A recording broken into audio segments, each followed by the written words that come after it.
Hey, what's up? Hello, everyone. How's it going today? Welcome into Fantasy Filmball, the show where we turn movies into sports and sports into something we don't talk about here. My name is Matt. And my name is Dyl, and I'm really excited for today. I've stayed away from these BAFTA results all day long, and I'm really excited to hear who could have came on top because we both did our predictions. I didn't really feel too great about mine, so time to see if my money's where my mouth is, I guess. Well, you were working all day today. I actually got to watch the ceremony, so these are not my live reactions. I know often we try to do live reactions together, but today, Dylan, you're live reacting. I know what's up. Let's get into the chaos, maybe? All right, so starting us off at the very top of the show, they started with a bit of a weird one. The first category that they announced was adapted screenplay. And oh, wow. The winner for adapted screenplay was All Quiet on the Western Front. Makes sense. That's what we both predicted. It wasn't Living. A lot of people were saying it would be Living, but what we were saying is, well, one of them's a Best Picture nominee, so it kind of has to be that one, right? Do you think this changes anything for the Oscar, though? It just re-cements my case that if All Quiet gets stronger, that it could upset Women Talking, but I still have Women Talking in the lead at the moment. All right, let's move on to the next category. The next category announced was Best Supporting Actress. And I want to let you know what happened during this award is that so Troy Kotsur was announcing the award, and he signed the winner, and the translator thought he said someone different. So the translator announced Carey Mulligan. Oh, okay. Carey Mulligan got up on stage, accepted the award, and then they announced, it was wrong. It was actually Kerry Condon. That was edited out of the TV broadcast, but that happened. Wow. So Kerry Condon won for Banshees of Inisherin, which this was the first one. I got wrong because I had Angela Bassett. I had Condon. I know you had Condon, so you're 2 for 2 at this point, doing pretty well. Do you think that this changes anything in the awards race, knowing that BAFTA usually goes 3 for 4 or 4 for 4? We both kind of said it. Condon should win here, and if she doesn't, that means Bassett's 100% winning the Oscar. This just still keeps it a race. So I still think Bassett's probably out front, but I don't know if Banshees performs really well here today, and Banshees is actually a top 2 contender at the Oscars. It probably has to win an acting award because it's not winning lead actor, and I stand by that. So this still feels like the one where it has its best shot to, but you and I both agree that this isn't the most showy performance. It's not the one that most people gravitate towards. Like you ask them, who's your favorite Banshees? They normally say KEOGHAN, or they say Farrell, or they say Gleason. Some people say Condon, but she's not usually the first person you hear people talk about. This just cements to me that SAG is going to be a real race, and SAG is going to dictate who I'm picking for the Oscar at the very least. All right, let's get into supporting actor. So this one's clear cut, right? I mean, yeah, it's Kwan, right? It's clear cut. It's Barry Keoghan. Yes. Okay. First thing, Kwan. That's my personal pick for the year. But Keoghan, yes, I told you, people like him more than Gleason. And this is proof of that. Still, Kwan, how did he not win? Like, he's right there. Like, I would get it if they didn't even nominate him, but they nominated him. How'd you pick Keoghan? Okay. So now I want to ask you that question again. Knowing BAFTA goes 3 out of 4 or 4 out of 4, does that change anything in either of those races? Or are we still not predicting either of them? Or does that mean Condon is happening? I mean, I've never really been sold on Bassett winning, so this gives me a reason not to predict her to win. So, yeah, I guess supporting actress, unless Bassett wins SAG and she gives a really good speech, I think I may be switching over to Condon for the same reasons I just mentioned before, because Banshees is probably going to win another above-the-line award, not just screenplay at the Oscars, and it's not Farrell, and I don't think Keoghan's carrying over, so it would have to be here? Question mark? Yeah, big question mark. Do you think this impacts Kwan at all? The front runner who everyone thought was going to clean sweep. I would say no, because Banshees has now won 2 acting awards, is the favorite to win film, and this is still a British movie at BAFTA. I know that we've said in the past, like, oh, just because they're British doesn't mean they're going to win, but sometimes that is the case, and as we see here, this is probably it. What this could be, though, is an example of like the Anthony Hopkins Chadwick Boseman thing, where like everyone's like, oh, Boseman's winning, but I like this person more. Let me vote for them. And like, oh shit, they actually won. So I guess the interesting thing is going to be at SAG. If he wins over Quan at SAG, yeah, that's a real issue. Yeah. But if Quan wins SAG, he's still winning the Oscar. Okay, next category, Best Cinematography. You went with Top Gun, but I'm sorry to tell you, buddy, I won here because All Quiet on the Western Front took this award. Bogus. But yeah, okay. Maybe I admit now that All Quiet's winning the Oscar for cinematography. Fine. Yeah, it won the British Society of Cinematographers and BAFTA. And, I mean, at this point, if ASC decides to go for Elvis, then we've got some competition. But I think at this point, you know, if ASC stays the line and still goes Top Gun, then All Quiet really doesn't have any competition going into the Oscars. Okay, Best Directorial Debut. After Sun, obviously. So hard. So that was just the simplest one. But let's move into another simple one. Best Animated Feature, which went to Guillermo del Toro's Pinocchio. As it was expected. He gave a great speech. He thanked everyone in the British Academy for nominating the film in other categories outside of animation. And he was like, thank you so much for acknowledging that animation is film. Next category, Best Original Screenplay. We started the category with Adapted, and now here we are, Best Original Screenplay. This one, I think you could probably guess at this point, judging by how some of these other awards have gone. Yeah, it's Banshees, right? Banshees of Inisherin. Yes, Banshees Cool, took it. Cool. It makes sense, right? It just makes sense. And I guess the question to me is, the last time we saw a Globes BAFTA screenplay combo was in 2017 with 3 Billboards Outside Ebbing, Missouri, which then went on to lose the Oscar. So is Everything Ever All at Once still possible? It's clear maybe BAFTA just doesn't love Everything Everywhere as much as, for example, the DGA did, because we haven't talked about that, but they won the DGA, right? So is there still a shot for Everything Everywhere in screenplay? I don't see Everything Everywhere getting picture, director, and screenplay. So if it would lose director, then maybe it could win screenplay. But it's going to win director now because it won DGA, most likely. Spielberg's out of the competition. So to me, this award is going to lean more towards Banshees, and obviously it's going to win here, and it's ineligible to compete at WGA. So this is really the last head-to-head comparison we have for original screenplay. So I think I'm just going to stick with Banshees, even though there is probably a lot of passion in the Academy to go with Everything Everywhere in the screenplay category. Because, like, yes, the Get Out example works against 3 Billboards, but Get Out didn't have a chance to win another award. Yeah. Everything Everywhere does, and that was a chance, not knocking Get Out's script. I think it's a very good script, but that was a chance for people to rally behind one specific nomination like we had with RR this year in Song. You make a really good point. I'm going to just keep predicting Banshees in screenplay and hoping that it's Everything Everywhere. So that's my plan. Let's move on to Best Visual Effects, where the winner, drumroll, Avatar: The Way of Water.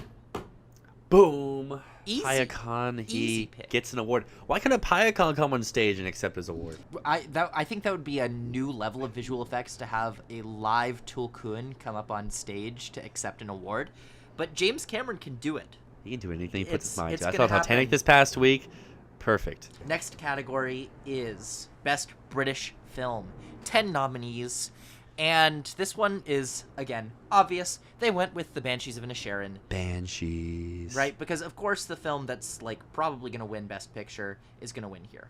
Yeah, I mean, simple enough. I still really do not understand people who are picking other things in this category. Because, like, the people like, oh, they want to give After Sun an award. After Sun got an award. Yeah. And at that point, competing in main categories like Banshees did, and Banshees outperformed it. So, like, I don't know. It just didn't make sense to me. It really doesn't. Okay, let's move on to Best Director. Like we said, DGA happened. We saw Daniel Kwan and Daniel Scheinert get their gold there because they didn't hear. Okay, so take your guesses. Who won this award? I mean, my mind says, because the BAFTAs love this movie, that they probably went All Quiet, but I'm going to still say Todd Field. My little, like, surprise prediction I gave a few weeks ago that didn't hold true at DGA. You were right the first time. Edward Berger. All Quiet. Edward Berger, All Quiet on the Western Front, who is not nominated at the Oscar. Does this change anything for the Daniels? Absolutely not. No. Not one I don't bit. think so. But I just want to let you know, at this point in the show, All Quiet has won director and screenplay. And I would say, because it won director here, it's probably going to go to picture and win like a shit ton of awards. However, the more important thing I want to bring attention to is Everything Everywhere is going to walk away with 0 wins. To the point that we made a few weeks ago on the show that maybe the BAFTAs just don't like this movie. Like, obviously they gave it nominations, but not enough for a win. Well, hold your horses there, because what is a category that both of us said Everything Everywhere might be last place in? Editing. Guess what won editing? Okay. Everything Everywhere all at once. What? You don't pick Kwan, but you give it editing. Yes. Go off, BAFTAs. It's confusing to me, but you know what? I'm here for it. Does that translate to the Oscars? I'm still not sure. I'm going to wait until we see some of these guilds, because if the Cinema Audio Society doesn't go Top Gun, if they choose to go All Quiet, then I'm all in, right? I'm all in on Everything Everywhere. Mm-hmm. But until then, I'm not messing around with that. Okay, makeup. Elvis. Yeah. Makes sense, right? mean, it's the best. And, it's going to win the Oscar, too. Mm-hmm. Casting. Elvis. Yes. Okay, I was wrong. No Triangle of Sadness wins. I called You did call Elvis. it, but you didn't stay with it. Oh, You no. went with Everything Everywhere. No, I stuck with Elvis. I did stick with Elvis. Oh, you did? In the then end, good job to you. In the end, I was like, you know what? I'm going to stick. You know what's one I didn't stick with because you convinced me not to? Production design. Which one? Babylon. Well, can't win them all, but Well, Babylon's going to win an Oscar. Apparently, Babylon can win them all in production design because it just got the Art Directors Guild, and it just got this. But you know what category Babylon sure can't win it all in? Score. Don't. Where the winner was All Quiet on the Western Front. This movie is crushing the BAFTAs at this point, right? Well, it's going to win picture, but this is just how I feel about Babylon losing the score. Babylon loses score at the Oscars, I'm done. I'm done. And if All Quiet wins score at the Oscars, I'm really done. But here's the thing. I'm actually starting to worry Babylon will lose at the Oscars because it lost the Critics' Choice. It lost the BAFTA. It's only won the Golden Globe. And it didn't show up in some key guilds for the score. So what's going on with Babylon and score? I mean, we said this a few weeks ago, just the reverse case. Hey, Babylon's not going to win 2 Oscars. It's going to win score, though, and production design's going to go somewhere else.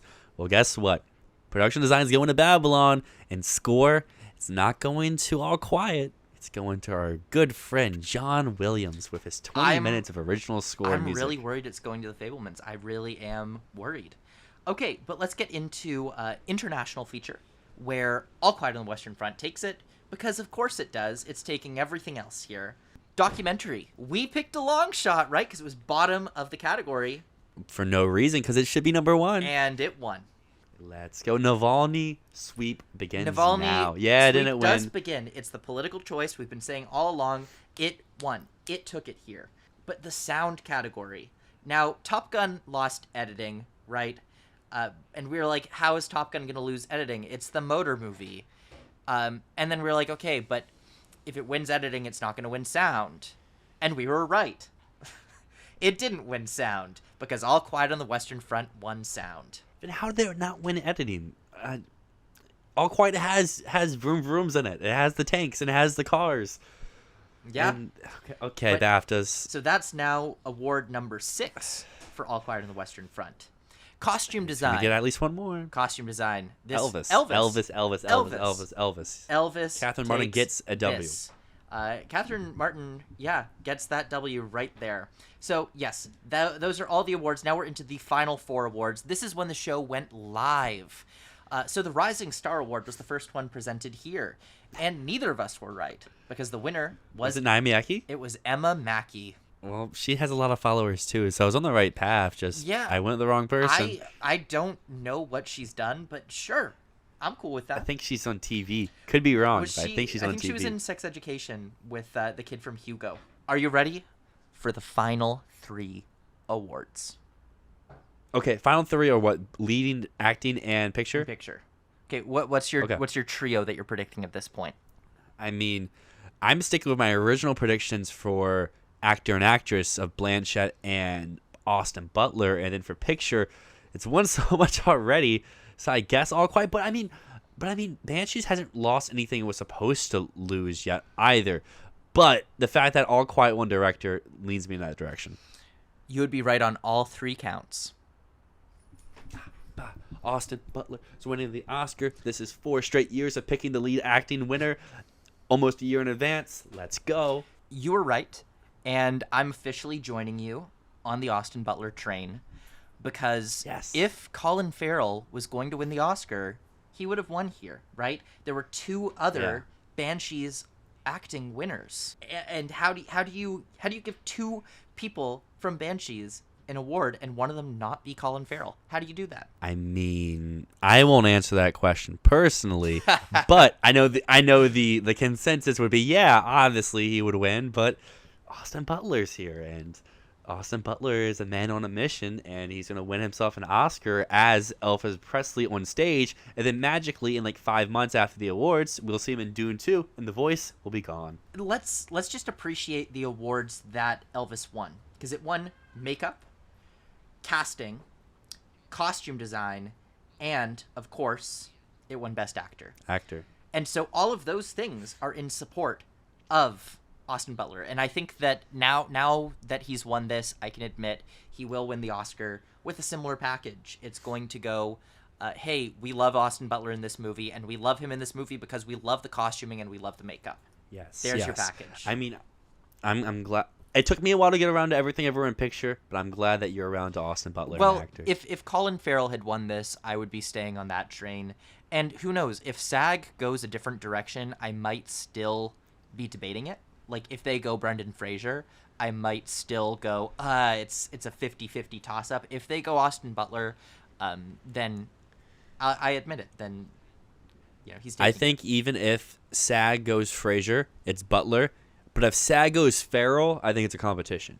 But I don't believe that Brendan Fraser can win the Oscar because I will live and die by that stat of Best Actor needs to be in picture because that shows broader support, and he doesn't have that. So to me, this is a huge win for Butler because SAG was the one that was more likely to win it anyway. So it looks good for the man, but as we know, with award season, nothing is ever finished until you're on the actual Oscar stage, which we saw here with the BAFTAs can still be a false tell because you can be giving your acceptance speech and still lose. And then, of course, we went over Cate Blanchett won Sweeper here.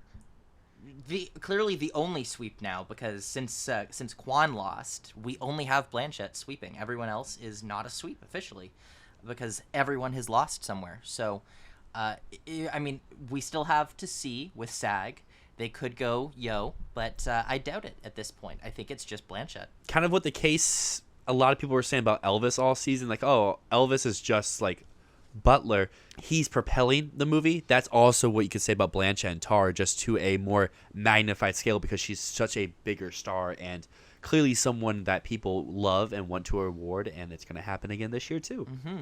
And finally, picture All Quiet on the Western Front beats Banshees. So we've talked about the stat that in the last 10 years, the only times that it's overlapped with Best Picture are in 2013 and in 2020. That's a horrible stat. That's a 20% correlation. So from that, we can probably assume All Quiet is not winning Best Picture. But we knew that already. We knew All Quiet is not winning Best Picture at the Oscars. So my question to you is, does this help or does this hurt Banshee's chances? I would feel like this hurts Banshee's chances because if it can't win on its home turf, how's it going to come over to the Oscars and win there? But at the same time, if it did win, it would have that huge major stat punching it back in the face. And so I guess it's a lose-lose. Either way, I think it would have been hurt because on one hand, yes, it doesn't have that bad stat. It doesn't have the BAFTA curse on its side. Yeah. But on the other hand, they clearly loved it in so many categories, but they could not give it this award. That to me says something. I don't know. I mean, it was probably a very close second. Probably, yeah. And to go back to something that you said before, BAFTAs is a solely first place vote. So I guess this just shows on a preferential ballot, Banshees is not a number 1 on people's ballot. It's a 2, a 3, a 4, a 5. While All Quiet could be a lot of people's number 1s, but also it's probably a lot of people's 8s and 9s too. Like we were talking in the Discord the other day about where we would rank each, like where would they finish on the final preferential ballot. And I'm of the belief that before BAFTAs at least, that All Quiet was in that like 6 range, where like it could have that support of getting number 1 votes, but so many people are going to put it at the bottom just because it's grotesque, it's war, it's an international movie. It has a lot of things working against it. While Banshees may not be everyone's cup of tea, but most people wouldn't put it in the bottom half of their ballot. Most people maybe at lows would put it at 7, while All Quiet could get put at 10 on a lot of people's ballots. When I think about this, that's making me feel like Banshees is no longer the second place movie for Best Picture. The thing that's making me think that is, what else can Banshees win from now to the Oscars? Is it really going to win Best Picture only with a Golden Globe comedy win? I mean, it can win SAG. It could win SAG, but that feels like a long shot to me. That said, if it does win SAG, then that spells trouble for Everything Everywhere. But that said, Everything Everywhere is cleaning up with the guilds. It won makeup, for Christ's sake. It's clear guilds really like this freaking movie. It won the DGA. It's probably going to win the PGA at this rate. If it does, then I think Banshees is back in second place, just for a lack of alternatives. Because if Top Gun doesn't win, there's no way it can win Best Picture. At this point, is Everything Everywhere really that far ahead? And is that dangerous? Yes and no. Yes, it is dangerous. Yes, it is that far ahead, but at the same time, clearly it's not that far ahead. It won one award at BAFTA. It could have a underperformance at SAG if the same results happen here at BAFTA, because like you mentioned that Banshees feels so off to win, but if Barry can win, if Carrie can win, and all 4 of them got nominated, it can't be that far off to winning ensemble. It tied Everything Everywhere in terms of nominations all time, so like it's right there. And I don't know. I feel like SAG is probably our bigger implication than BAFTA, than PGA. If Everything Everywhere wins SAG, it's good. If Banshees win SAG, we have a competition. And if neither of them win SAG, Maverick, here's your chance. You better win a PGA. I really think that this next week is going to show us a ton about what is going on in the Best Picture race. But ultimately, the question is, how much does BAFTA matter? Does it really matter? How big is the voting body overlap? And also, all those votes for Edward Berger in director, where do those go when we get to the Oscars? We have a lot to see in the next week. This race is not over. There's so much more to do, but thank you so much for tuning in to our BAFTA reactions. This was pretty chaotic. If I wasn't sitting down when I heard that Austin Butler would have won, I would have got up and done the whole Elvis like fist bump that he does on the stage. You gotta tune in next time, because one of the next times that you'll hear from us will be our SAG predictions, and who knows, maybe some of these BAFTA trends carry over to SAG. Until next time, thank you very much for watching. My name is Matt. And my name is Dyl, and this is Fantasy Filmball.